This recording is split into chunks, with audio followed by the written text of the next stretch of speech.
What's up guys, welcome to LYRE's channel where we discuss how to write and produce music. Make sure you give this video a thumbs up and hit subscribe down below. So today I'm going to discuss how to produce a bright pop song in the style of Katy Perry, Petras, like maybe even some early Britney. So I have a song here by my production partner Elli Moore. It's called Obsessed. It's a very fun, vibrant kind of pop song. It's using a lot of strings, like kind of disco-ish type strings. It's got a really nice fun beat. It's at 117 BPM. So, you know, it's like a good example for what this type of like really pop song can do, and just different ways that you can achieve that like really fun sound, right? So let's just dig right into it. I'm gonna play a little bit of the song, and then I will show you guys like the drum package, the bass package, all the different strings, and discuss how I've made it. Yeah, and without further ado, let's just hop right to it. Oh my, I tell myself to stop, but I can't stop it. Oh no, I can't control myself the way I want it. No, it can't be good, cause it feels too good. Yeah, I know it's wrong, but baby, I'm obsessed with you. Okay, so right away you can tell that the vocal is front and center. It's really bright. The way it's mixed is really crispy. There's a lot of background vocals going on. So let me just solo the vocal section, and I'll play you guys what we have here. Oh my, I tell myself to stop, but I can't stop it. Oh no, I can't control myself the way I want it all. Yeah, so yeah, the voice is sitting really, really brightly. You can just hear it even when I solo it. Oh my, I tell myself to stop, but I can't stop it. There's a lot of that like 10K, 8K kind of emphasized cranked up to create that like sound where you can almost hear the spit hitting the mic. Sorry to be gross, but yeah, it's just very, very bright, and that's like one of the first things you need to know about pop, like very bright, fun pop like this, is that the vocal most of the time, unless it's going for vintage sound, is going to be like this kind of bright thing. So the next thing you need to know is there is a bit of layering going on. Even in this first chorus, which is the least layered of all the choruses, there's doubles and then there is low octaves. Oh my, I tell myself to stop, but I can't stop it. Oh no. Yeah, and these are done by Elli. You know, sometimes I will sing our artists doubles and stuff, but a lot of the times I do that for effect, like to where I want the listener to know, oh, somebody else is singing. It's like almost like a group sound. This, I wanted it to sound all like her as far as the doubles and the octaves, so this is all her. But I did sing some of the BGVs, and you can hear those here. Oh, and then there's even more of these. So there's two types of BGVs. There's the ones that go with the lead, so sing the same lyrics, right? And then there's just like these pads that are happening in between the lyrics. Oh my, tell myself to stop, but I can't stop it. Oh no, can't control myself. So what you can hear here as well is I have a tonic going on. I can't control myself the way I This is a technique I use a lot. It just strengthens the one of the chord, and I usually have it tucked in like pretty dang low, so you're not gonna like really hear it, but it really reinforces the chord. So if you hear this also, like, oh my, I tell myself to stop, but I can't stop it. Oh no, I can't control. So yeah, okay, so that's the vocals here, at least on this chorus, the first chorus. So then let's move to the drum package. So I have the drums solo right here. So this is, first thought that comes to mind is, I think one of the main things that contributes to this, like, oh, this is a boppy, like girly, fun vibe, is the kick pattern, that tu-tu-ta, well, kick and snare, tu-ku-ta, tu-tu-tu-ta. It's just fun, right? Like, it's not a beat that takes itself too seriously. And I think when you're producing the genre, that's one of the things you have to think about, because like, even if I did this as a 4 on the floor, right, bum, bum, bum, bum, that might have taken away some of that flirtatious, fun aspect of the track. So I think the first choices are the rhythmic pattern choices that you're going to make with the drums, and they will directly impact like the feeling that the sound evokes. And I talk about this all the time. I talk about like feelings and emotions that tracks produce, because like I come from songwriting and being an artist. So for me, like it has to immediately evoke an emotion. And if it doesn't, you know, I have to wonder why. So if I solo the kick, this is what we get. So there's several layers of kicks. You know, sometimes I do this, sometimes I don't do this. Sometimes I literally have one kick and I just like think it's perfect. With this one, let's see, I don't even remember, let's see the kind of kicks that I used. It's like a hip hop kick. It's got a lot of dirt in it. It's got like that clipping at the front, which I think I like because it cuts through the mix and it makes it seem a little dirtier. Because I think this mix, even though it's really bright, like it has like the song and the arrangement has a bit of a vintage quality. So I think that contributes. This is a Wonder Girl kick. I can see right here. You know, it's very dull. It's very hip hop. I just wanted, I think, the sub from that. And then a kick top, which is just really the cut of the kick, like the top end. And that makes a huge difference. Like if you play this and I crank this. I tell myself to stop back. You could like, you know, when I cranked it right here, you could see like how you could immediately hear the kick more, because a lot of what we're perceiving is the top end of the range, like really cutting through the mix. You know, the bottom, the sub supports it and creates this like that bassy feeling. But a lot of the times, if you want your kick to cut, you need to either emphasize that like 1.52K plus, you know, in the EQ spectrum, or you have to just like get a sound like that, like a click, and layer it with it. Another thing I'm going to show you guys is a snare solo. So you can see there's a lot of snares layered. I mostly do this on like every track. So I usually emphasize the 2 and the 4, because right, we got 1, 2, 3, 4. So I emphasize the 2 and 4 with a different sound because I want it to like hit a little bit harder on those beats. So that's what I got there.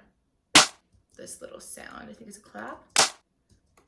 I don't know what it is. It's just like a bunch of noise. It could be like somebody just hitting something and it's like pitched up, or it's a clap that's like been messed with. I don't know, but a lot of times I just look for like interesting sounds to layer with my snares like that, and then I'll have more of like the normal kind of like. Oh, actually, you know what? I take that back. A lot of these are really unusual sounds. So here's another thing too, is like I'm using a lot of Foley-ish kind of sound. This is like paper, like, you know, those kinds of things. It adds to the quirkiness of the track. And that really matters to me a lot, again, because I want to create this feeling of like, this is a fun song that doesn't take itself too seriously. So those sounds really help contribute.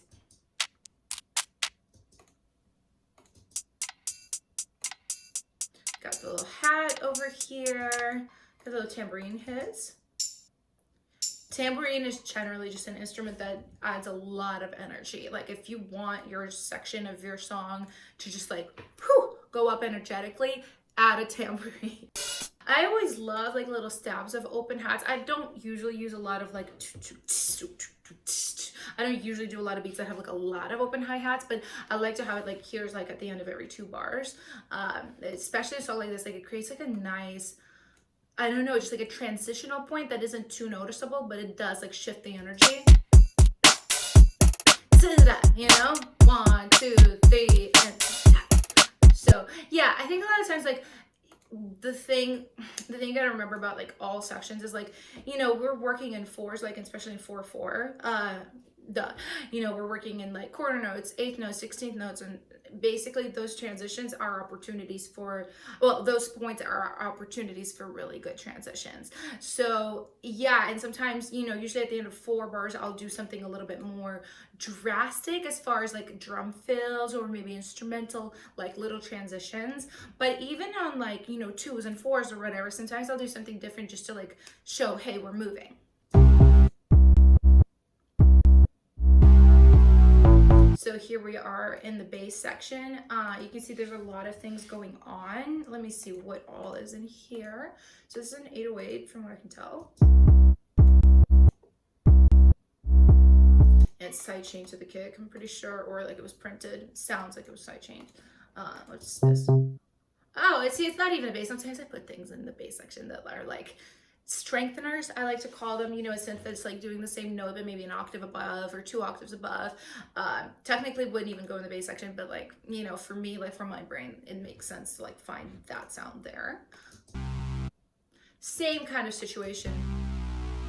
So this is just like a buzzy synth. I do this technique a lot, just like adding a buzzy, dirty synth to mimic what the bass is doing. It just, you know, and turning it kind of low, so like -19. I think it's fun because it like adds that like powerful feeling, but it's not, you know, overwhelming because it's not turned up really high. And there's another kind of a buzzy synth too, so it's fun. You can see like what this does energetically. You know, it emphasizes the first couple of beats, then it lets the 808 do its thing, and then it's like bum bum bum, and that's like the whole point of the song. It's a little bit stop and go, so you can hear it right here. Back in. So yeah, that's like a deliberate fun thing that I did here.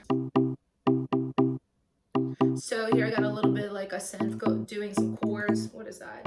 Oh, it's literally just like a percussion plug that I just like turned into a synth. I do this a lot. Like I'll just find little plugs, little like bass hits, guitar hits, whatever, and just turn them into their own instruments using sampler here in Ableton. And if you're in a different DAW, like I think they all have that capability. You just have to like know the program, the plugin inside the DAW that does that. But yeah, it's a fun way to do it because like sometimes for me, it's nice to like hear the original sound, right? And just know, oh, I can turn this into something.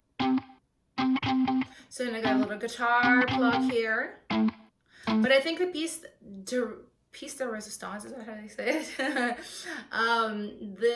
It's the strings here. I specifically was going for that like bendy, old, kind of crappy sounding string, like almost like think Toxic Britney Spears, like those strings that are very slidey. So I was going for that with these. And I'm gonna solo these guys for you.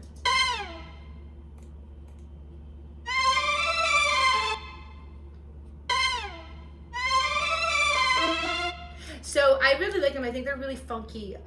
It's really, you know, with strings, it's a tough thing because I think most people can tell when strings are fake, like when they're programmed, you know, unless you're using like East-West strings or something, like you have, you know, $2,000 plugin like LYRE, then probably most of the strings you're gonna have are gonna sound like a little bit fake unless you're doing like single notes or like pads or something. So, you know, for me, because I wasn't gonna hire a violinist for this particular song, it was a question of taking that fakeness and making it cool, like as opposed to trying to make it sound like a real string, which is really hard to do. I was just gonna lean into the fakeness and just make it, you know, this like dirty thing that's kind of like a vibe and a statement in its own. So, and you can hear right here, like I'll show you what I added. Oh, it's a freaking hell of a lot of stuff over here. I mean, J37 is a really good like tape emulator plugin. I have like kind of like the wow turned up, the flutter turned up, just to make it that like kind of phasey, like tremolo-ish sound. So then I have Vintage Verb, which if you guys watch this channel, you know that this is like my life. This plugin is my life. I use it on absolutely everything. And I have like a little bit of Dirt from Decapitator as well. Listen, I want to hear it without it. You see it's a little cleaner. I have like just a little bit of it on, but it does make like a subtle difference, you know. And I'm emphasizing the high end here. I'm actually rolling off a little bit of the super high end. You know, a lot of the times this is not like a super logical like step-by-step thing for me. I just listen and, you know, try to find the sound that I think is cool. So I'll keep adding plugin, I'll keep adding effects until I'm like, okay, that's it, you know. And sometimes I'll print it, sometimes I won't. I'm glad I didn't, because I can see like, you can see my thought process in this chain. You know, it's really messy, and you can be like, oh yeah, like she's like experimented a lot. Like there was isotope vinyl here, and it's muted because like obviously I didn't like what that did. So strongly encourage you guys to experiment like that. So, and then I'm gonna go over the verse of the song next. The verse actually has quite a bit of a different vibe than the chorus, which is why I really like the song.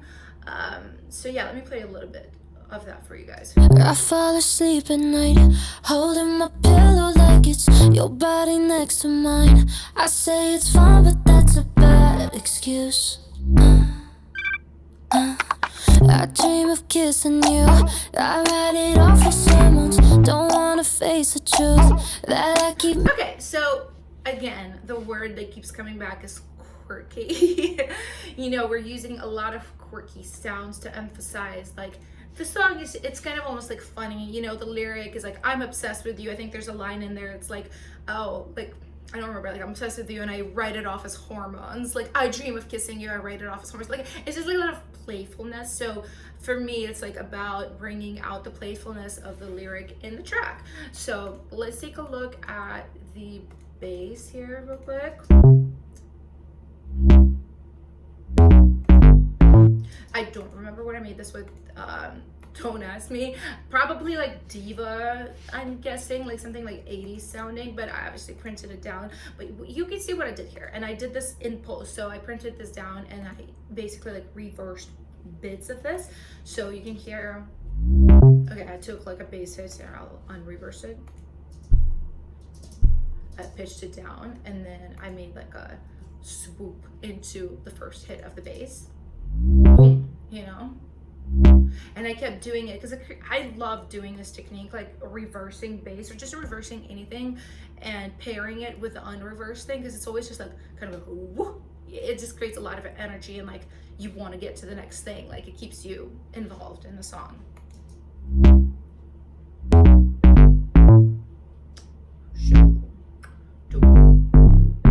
Yeah, and I think there's even like some EQ stuff going on right here.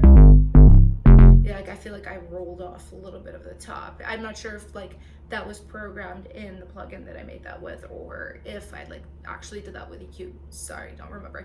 But yeah, there's a lot that actually is going on with this bass, because one of the things you need to know is if something's going to be quite featured, where this is like pretty featured. I fall asleep at night. It's bass and vocals, right? So both those things have to be interesting. If they're not, it's, you know, it's very easy to just like click away. So trying to keep interest with just the bass and the voice means that both of them have to be quite interesting. And speaking of that, if I just jump to this vocal, there's one thing I want to point out. There's a doubler that comes in and out. You can even see it right here. Watch this. I fall asleep at night, holding my pillow like it's That holding my pillow like it's got the vocal doubler on it, and it just comes in for that and pulls out. And it's kind of a fun thing, like to play with effects like that. Again, it's about capturing that attention in the listener. next to mine. I say it's fine, but that's a bad excuse. So, and then we also have stabs of this, what I call 80s bass. What are we fishing? 80s bass.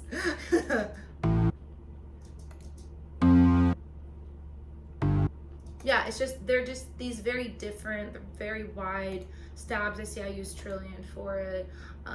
Yeah, it's just something that has a lot of width, because the other bass is like right here in the middle. So it creates this really cool emphasis effect. You know, you can hear it, you're like, oh, something's being added, but it's kind of subtle. So, and then on the second half of the verse, the drums come back in. I dream of kissing you. I write it off for someone. Don't wanna face. And the guitar pluck as well. Yeah, I don't think I played that. I think it's a sample. Actually, I'm totally lying. What?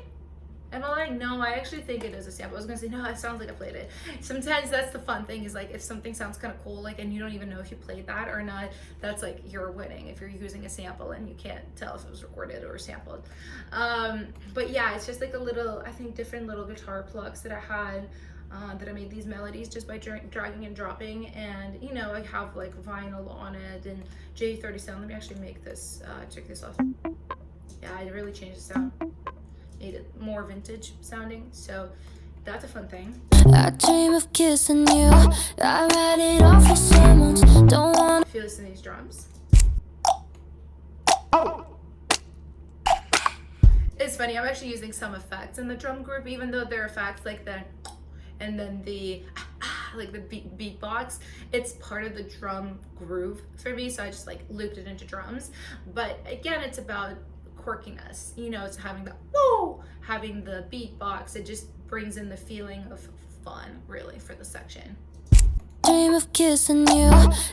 So, and that kind of like is the main vibe. So the second verse, I'll play for you guys real quick, but all it does is it merges this verse vibe with what I did on the chorus. Like it adds more of the drum situation as opposed to like that quirky, you know, super broken down thing that I just showed you. My favorite song comes on.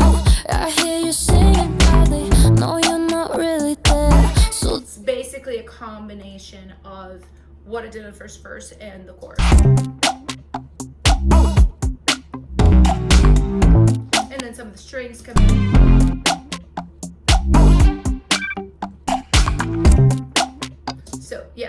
And then the only other thing I would show you guys is this bridge. It's actually quite a different bridge. The chords change. The vibe, it's very similar to the verse with the drums, but it really does change. I'll show you guys. I'm obsessed with you. Yeah, I'm obsessed with you. So I think I'm actually using more beatbox here. I'm like really leaning into the beatbox. You know what this reminds me of? My humps, not my humps.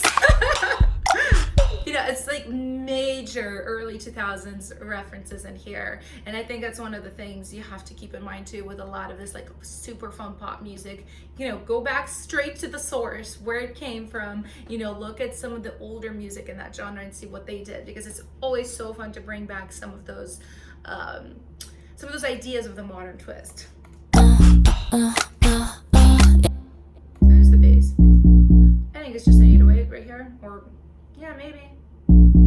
It's frozen, so I don't know how I made it, but you know, I think the main thing to remember about the section is what makes it really different is that I made the chords different, and also it goes to that chromatic place too in the melody, which is nowhere else in the song because it's like very major key. So yeah, this is more of a songwriting tip, but like if you're trying to create like a moment that takes you away from the main vibe of the song and brings you back, like this is like a pretty cool way to do it, is to change the chords and like tie it in with the rest of the song with some of the instrumentation. And then the last thing I'm going to show you guys is just some of the vocal changes on the last chorus. I show this a lot in my vocal production videos. I'll link some up there, some of my vocal production videos that are just focused on that.